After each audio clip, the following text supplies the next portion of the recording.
The Week in Doubt podcast. With this, I can exceed God. That's right, Koji. With this podcast, you can actually exceed God. Well, except that small problem that we doubt his existence. But anyway, before we start, I'd like to thank Jacob Mahoney for... I'm still laughing over that stupid clip. I'd like to thank Jacob Mahoney for liking the Week in Doubt podcast. And also, I'd like to read a couple of positive reviews I stumbled upon. This is how naive or out of the loop I am. My show has been on Stitcher for a couple of years now, and I had no idea people could leave reviews there. I'm sorry I'm a little late responding to this first one. Apparently it was left 2 years ago. And they gave me 5 stars, worthy of 6 stars. Thank you for a wonderful show. So glad I discovered it on Stitcher. I love the thoughtful, erudite, and respectful tone. You have a great voice and a very kind spirit. Please take good care and keep up the excellent work. Thank you again.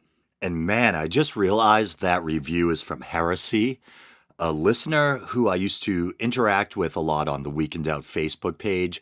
That is until we had a little difference of opinion. I try to mainly focus on religion and atheism and do my best to steer clear of other hot button issues or topics. But I did a couple of episodes a while back that touched on some online controversies, namely Gamergate and Elevatorgate, both which are tangentially related to the topic of atheism in a way, since both caused some waves in the quote-unquote atheist community. At the center of Elevatorgate was feminist/atheist blogger and podcaster Rebecca Watson, and even Richard Dawkins ended up chiming in. Remember his famous Dear Muslima letter? And a lot of high-profile YouTube atheists, including Sargon of Akkad, frequently covered the Gamergate controversy. So I think Heresy was put off by my take on some of those issues, and basically I lost a listener. But even though she's probably still abstaining from the podcast, I still think that was a really nice review, and I appreciate it, and I hope someday she'll maybe start listening again. So here's the other review, and this is by Ellis Meadows, and they also gave me 5 stars. An excellent podcast. I look forward to listening to Phil each week. I really enjoy his approach and thoughtfulness for the subjects being discussed. I only wish the shows were longer. I'm not complaining, just saying, keep it up. Well, thank you. I appreciate it. And it's funny, 2 of the most common complaints I hear from listeners or viewers are that the episodes are either too long or too short. I think I've noticed a trend, though. It seems like the YouTube viewers prefer short, bite-sized episodes, while the audio-only listeners seem to prefer longer episodes. I try to keep everyone happy by releasing some short little documentary or news episodes here and there, while still producing longer content as well, featuring my characteristically long-winded and meandering style, which apparently some really enjoy and others find exhausting, if not downright maddening. All right, something for everybody, hopefully. But those reviews made my day, good stuff, so onward. Originally, this episode was going to be about taking a look at Muslim apostasy laws, but a couple of news stories caught my attention, so I decided to put that topic on the back burner for now. So the first story is really quite disturbing, but I think it merits discussion. It's from Pathos. No, don't worry, it's not from Laughing in Disbelief. It's not satirical, although you may wish it was. It's a horribly real news story about a mother, a Christian blogger, who shot and killed her 2 daughters. And one possible motivation is supposedly that she was mad that they were both dating black men. Friend and listener Joe Pugsley warned me that he had read elsewhere that the allegation that she killed her daughters because of their boyfriend's race may not be accurate. But let's dig in. The article is dated June 30th and it's entitled, Christian blogger Christy Sheats rightly killed her daughters because they were seeing black guys. Christy Sheats is the Texas mother who shot and killed both of her children, ages 22 and 17, before being gunned down by police. Besides the tragedy itself, the narrative surrounding her includes the fact that she opposed any sort of gun regulation, saying on Facebook as recently as March that, in quotes, it would be horribly tragic if my ability to protect myself or my family were to be taken away. And this is me speaking. And yet, ironically, she used those guns or that gun to kill members of her family, her own children, instead of protecting them. Her husband thinks that Sheats killed their daughters because she, in quotes again, wanted him to suffer. Mental illness may have also played an important role. Well, I definitely wouldn't be surprised if mental illness was a factor. Something has to be wrong with you to kill your own children. But what kind of mental illness exactly, how much of a role it played, and how much of what she did was just because she's a rotten, selfish person, to put it plainly, I'm not really sure. But anyway, I'll continue. And this article is by Hemant Mehta, by the way, the friendly atheist. But if all that wasn't awful and messy enough, Christian writer Jennifer Myers, or Mayers, Mayers, found a way to make it so much worse. On her blog, tagline Spreading Positivity Through Jesus Christ, Myers defended the killing of Sheats' daughters because, wait for it, they were dating black guys. A devout Republican and gun rights advocate, she no doubt discovered that both of her daughters had been promiscuous and were sleeping with black boys, and she took it upon herself to put an end to that cycle.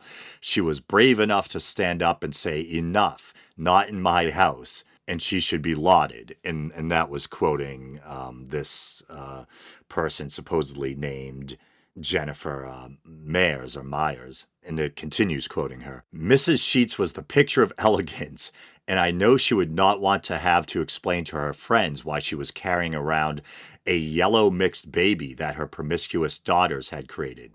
Rather than be forced into this life of depravity and sin, she chose to go down grasping her weapon in the name of God.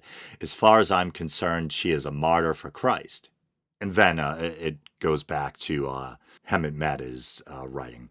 "So I guess this is what a Christian honor killing looks like. To be sure, there's no evidence at all to support these claims. Hell, according to Facebook, the older daughter was dating a Hispanic guy named Juan. It's just one racist woman's interpretation of what happened, completely devoid of facts. Not that she learned anything from the hundreds of commenters saying she's crazy." Yeah, and it's got some crazy Jennifer Mayers tweets here. And I'll say this, and I'm going to get into whether or not this person's even real, but whoever's typing these words, well, they taught me something new at least. The word miscegenation, I think it is, which means basically race mixing, through marriage, cohabitation, or whatever. Miscegenation will be the single cause of the destruction of the white race. These young girls are groomed to crave black men. It's sick. Then there's another one. Ponder this, friends. How is miscegenation different from the Holocaust? It's killing off whites. And I'm racist? No, ma'am. It's science. Then the third one. I woke up to literally hundreds of abusive and hateful tweets from awful black people. Hope you feel great about attacking a minority woman. And just to save some face, ever since I fell for that laughing in disbelief Iceland story, I've been being extra vigilant. This lady Jennifer Mayers, whatever, may very well be a fake. It might basically just be some troll using an alias. Hemant Mehta even admits that her tweets might be meant as satire at the end of this article. Someone did some sleuthing, and it seems there's a good chance that this particular Jennifer Myers isn't a real person, and a reverse image search of her profile pic apparently leads back to some swamp adventure travel company site. But just in case, let's play along, shall we? Because if it is just meant as over-the-top satire, I'm sure, sadly, there probably are some actual racists out there who agree with her points. So here we go. I'll take on her claims anyway. So whites are a minority. Actually, I think here in the US, whites, and that would include me, make up about 63% of the population. And then she asks how race mixing is any different than the Holocaust. Well, race mixing might eventually figuratively kill off an ethnic or racial group's identity by altering its gene pool. but it won't literally kill you as an individual. Real human beings were burnt, gassed, and tortured in the Holocaust. The Jews of Europe weren't disappearing because they were merrily screwing their way to a different skin tone. They were being systematically murdered. But anyway, I continue. And this is Maida again. Myers also posted a follow-up on her blog. Mrs. Sheats will not die in vain. She was correcting the wicked ways of her daughters and the unjust media that had groomed them to crave the touch and attention of black boys. I do not blame her. It is the media and modern culture that poisoned her daughters into the depraved lifestyle that they ended up dying for. I agree that maybe her actions were extreme and no doubt enhanced by mental illness, but that is no reason to persecute and vilify her in media now that she is gone. So, troll or not a troll, that last paragraph actually seems more convincing or strangely sincere. First, she doubles down, but then tries to backpedal a little with the mental illness comment. But let's pretend she's sincere. Aren't Christians supposed to be against the taking of life, especially in, say, the form of abortion? Maybe this is my gallows humor showing, but killing your daughters at 17 and 22, that's like super late-term abortion. Or maybe she was trying to prevent the future birth of her mixed-race grandkids, in which case that would be like super early abortion. We'd be into negative trimesters. Killing your children is not a valid form of contraception. I know I shouldn't be joking about this stuff, but some of these stories are so disturbing that I think humor acts like a kind of release valve for me. But here's what Hemant Mehta says in closing. Some people will never learn. The only good news here is that I can't imagine other Christians would ever get on board with her deranged perspective. Well, you may want to think again. I think sadly there probably are some fundamentalist Christians out there, or some old school racist types who might actually agree with a lot of what she had to say, whether it was satirical or not. But he continues, hell, even Pastor Steven Anderson is probably thinking, whoa, whoa, whoa, Jesus would never agree with that. Well, yeah, I'd probably say if Jesus was an actual historical figure, never mind the Messiah, he probably wouldn't want you to kill your daughters. But it still makes me feel dirty that I have to share a planet with someone like her. And then it says, update. There's reason to believe this may be satire, since some of her other blog posts are equally over the top, and the blog only began a couple of weeks ago. I hope that's the case. I'll follow up if I hear anything one way or another. Well, in a way, I also hope it's satire, because that would mean that Hemant Mehta fell for a joke story too. And I'm not the only dumbass out there. But once again, the Jennifer Myers aspect may be phony, but the initial story about Christy Sheats killing her daughters is unfortunately all too real. I was just reading another article about it from People magazine, so take that for what it's worth, but it claims the shooting took place on the husband's birthday, so there could be something to that earlier claim that she killed her daughters because she wanted to hurt her husband, which if so, I just can't wrap my head around it. Apparently, the daughters were really good kids and praised their mother on social media, talking about what a positive influence she had been on them, etc. And she kills them. It's horrible. I was going to do another story, but I have to get up early for work tomorrow. It's late Sunday night as I'm recording this.